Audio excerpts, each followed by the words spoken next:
Setelah video melelahkan kemarin, gua agak bersyukur ya. Ternyata nggak ada yang protes tentang topik yang gue bahas. Kemarin gua udah sempat nyinggung tentang tema hypergamy. Ya, sebenarnya ini udah banyak dibahas di luar negeri, tapi di Indonesia kayaknya baru konten-konten format pendek aja ya. Jadi di sini gua mau coba jelasin lebih lengkap dan komprehensif biar pada paham. Selamat datang di Positivity, nama gua Robi. Dan sekarang waktunya bahas perbedaan mating culture dulu dan sekarang.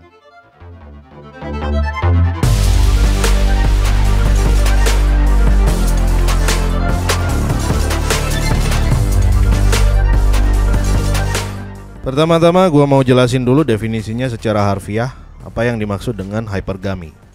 Ya, kita langsung ambil dari KBBI aja.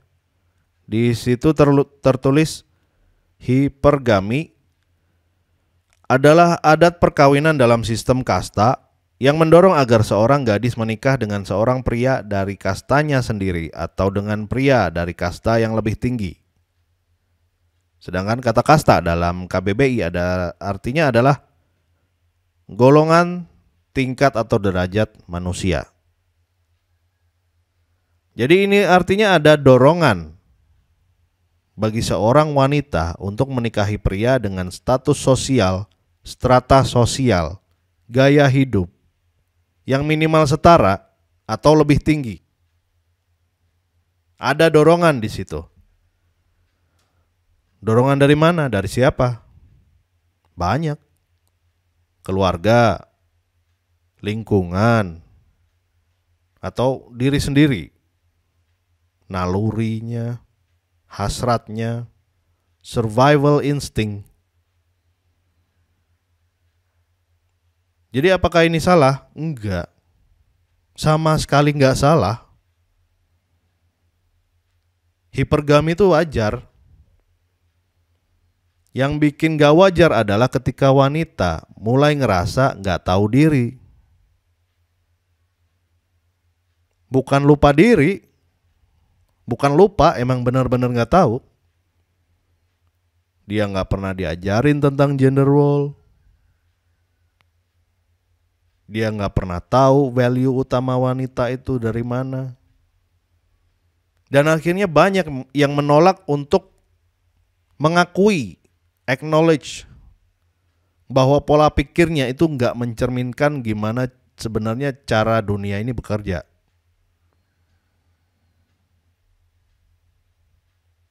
Dan ya ini yang jadi salah satu permasalahan terbesar dari modern mating culture. An oxymoron female. A whole generation of them. Sekarang gue bakal tunjukin ke kalian ya. Bentar. Ini grafik yang nunjukin gimana cara cowok mencari pasangan. Arah panahnya dari... Gimana sih? Ya itulah. Dari kiri ke kanan ya. Lihat garis panah warna hitam. Cowok memilih pasangan dari strata yang sama atau lebih rendah. Kenapa? Karena cowok gak peduli masalah urusan itu. Cowok gak peduli sama urusan itu. Yang penting muda, subur, cantik, kalau bisa perawan. Tapi tunggu dulu. Ada juga cowok yang kebetulan beruntung. Dapat pasangan dari strata yang lebih tinggi. Lu lihat garis-garis yang warna biru ya. Sekali lagi gua sebutin. Cowok-cowok beruntung. Artinya apa? Jumlah mereka sangat kecil, bukan mayoritas. Dan lagi potensi konflik rumah tangga di masa depan itu lebih besar dalam hubungan-hubungan semacam ini. Jadi pada dasarnya cowok pada level manapun dia nggak pernah ngerasa keberatan mau dapet cewek dari strata sosial manapun. Kalau tuh cewek mau submit, obey, appreciate, aman semuanya. Ya. Beda sama cewek. Nih, gua tunjukin ya. Grafik yang nunjukin gimana cara cewek mencari pasangan. Ntar.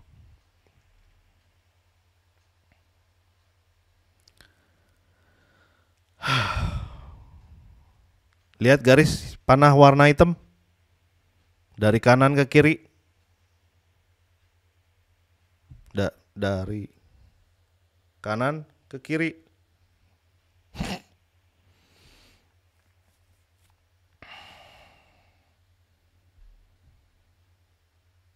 Jadi kesimpulannya, cewek sengaja milih pasangan dari strata yang sama atau lebih tinggi. Kenapa? Karena pada dasarnya, pada level biologis, cewek itu nggak didesain sebagai provider jangka panjang. Ya. Blueprintnya emang begitu.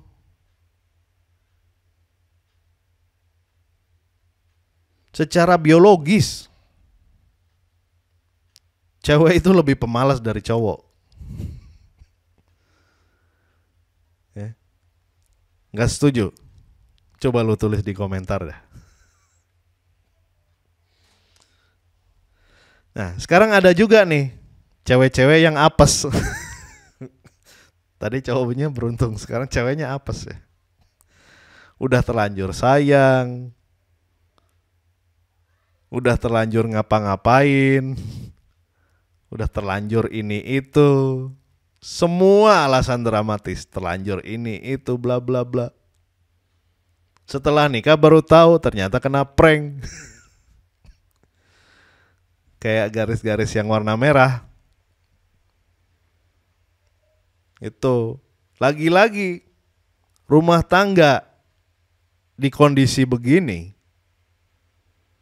potensi konfliknya lebih besar.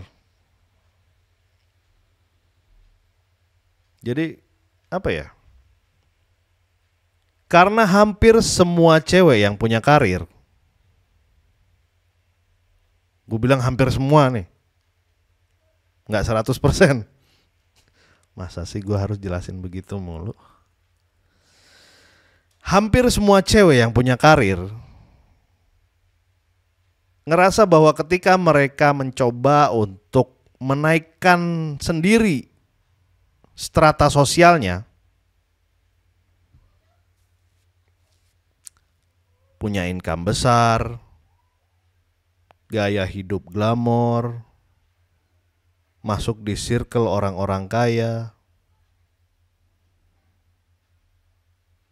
mereka berharap bakal berjodoh sama cowok yang ya minimal strata sosialnya itu setara sama yang mereka capai atau bahkan lebih. Tapi yang banyak nggak mereka sadarin di sini adalah income besar dan gaya hidup glamor itu cuma bisa diraih lewat dua jalan. Ada dua cara. Ya. Pertama, lewat tangga karir yang which is sangat menyita waktu dan tenaga. Kedua, doing something unethical.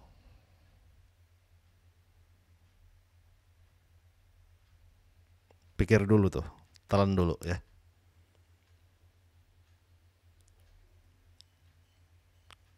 Ada dua masalah di situ. Masalah pertama, tukang es krim lewat. Bentar.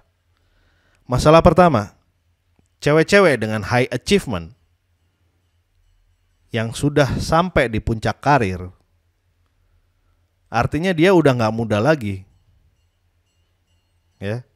Artinya kecantikannya menurun, kesuburannya menurun, dan pengalaman kerja bertahun-tahun itu menumbuhkan mental yang maskulin. Masalah pertama itu. Masalah kedua, kalau cewek ngambil jalan pintas untuk dapetin income yang besar atau gaya hidup glamor by doing something unethical, contohnya, ya lu tahu sendirilah ya. Jadi bintang box.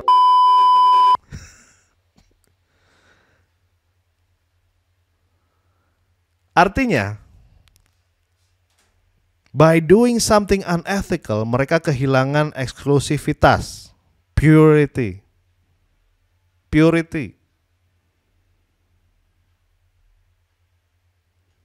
Dan dua tipe cewek ini sangat dihindari sama cowok-cowok dengan status sosial tinggi.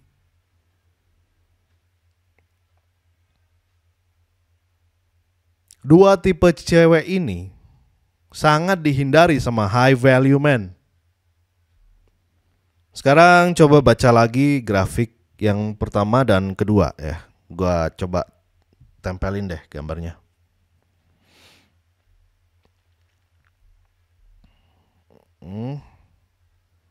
Sekarang gua tanya, dari sekian level status sosial, siapa yang punya pilihan paling sedikit?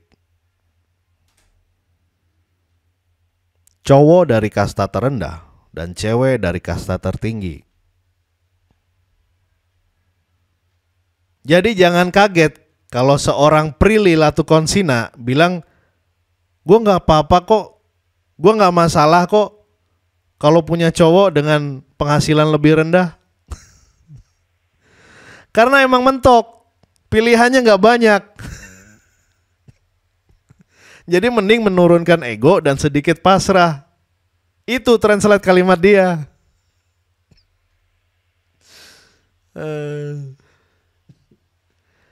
Balik lagi ke poin di awal-awal pembahasan tadi ya. Hari gini makin banyak cewek yang gak tahu diri. Lu coba cek grafik ini ya, bentar.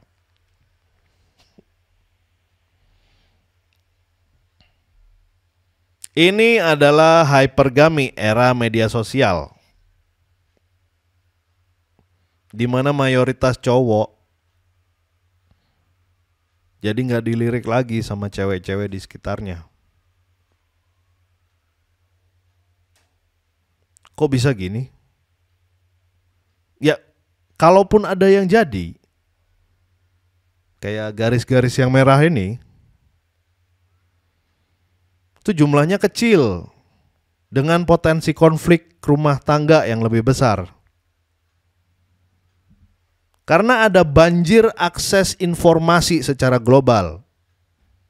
Dampaknya apa? Banyak negatifnya.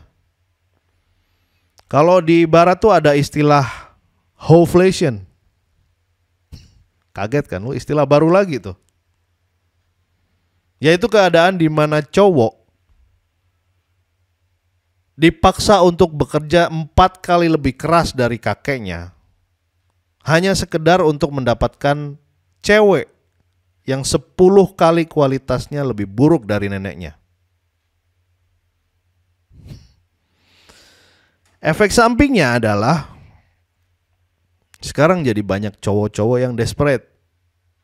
Dan ketika cowok jadi desperate, bahaya cuy. Tapi gue gak mau bahas itulah ya, lu subscribe dulu aja kalau mau tahu apa ciri-ciri cowok desperate. Gue bahas lain kali aja itu. Balik lagi ngebahas tentang salah satu dampak dari hypergamy modern, era sosial media. Gua munculin lagi gambarnya ya. Cewek jadi jauh lebih konsumtif sekarang. Banyak contohnya. Ngelihat apa-apa di sosmed, tiba-tiba pengen. Ada tukang bacang di Braga lagi viral. Jadi pengen ke Bandung beli bacang. Ada artis bikin seblak pakai sambal ulek. Ikutan pengen makan seblak. Ada selebgram di endorse jalan-jalan ke Amerika. Tahu-tahu minta beliin tiket pesawat. Kita sebagai cowok tuh bingung. Pengen gampar tapi ntar masuk penjara. Suruh bayar pakai uang sendiri, ntar dibilang kita nggak nafkahin. Kalau kita nggak nurutin, ntar lu gugat cerai. Alasannya perselisihan dan pertengkaran. Terus gimana caranya kita nyadarin kalian? Hey, cewek-cewek halu. Lucunya lagi ya, kalau kalian ketemu sama high value man,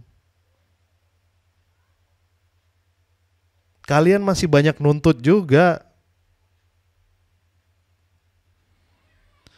Muda kagak, subur kagak, perawan boro-boro. You don't bring anything to the table.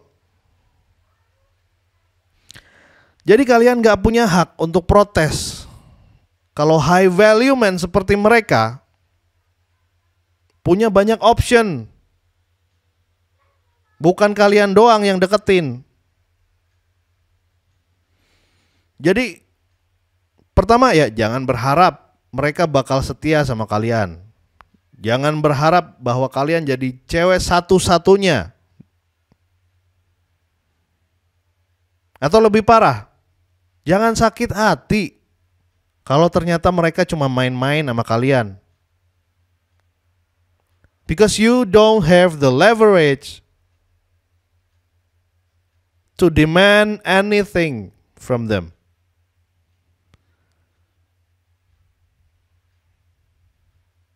You don't have the leverage to demand anything from them.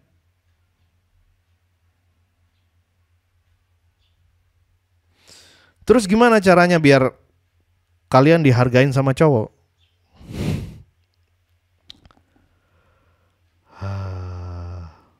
Udah berkali-kali gue bilang, jangan halu. Rapihin prioritas lo. Family first. Selama ini yang lu lakukan kan happiness first. Nikah tuh bukan nyari happy. Nikah tuh kontrak, janji. Dalam senang dan susah, sedih dan bahagia, suka dan duka.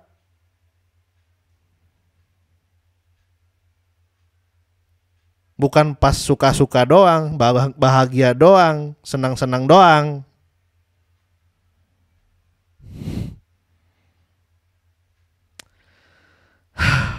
Kesel banget kemarin gue baca komen di TikTok.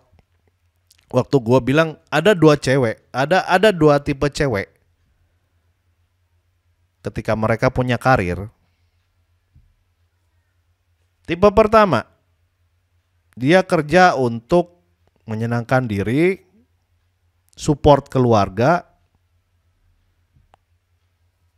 dan membantu dalam kondisi darurat.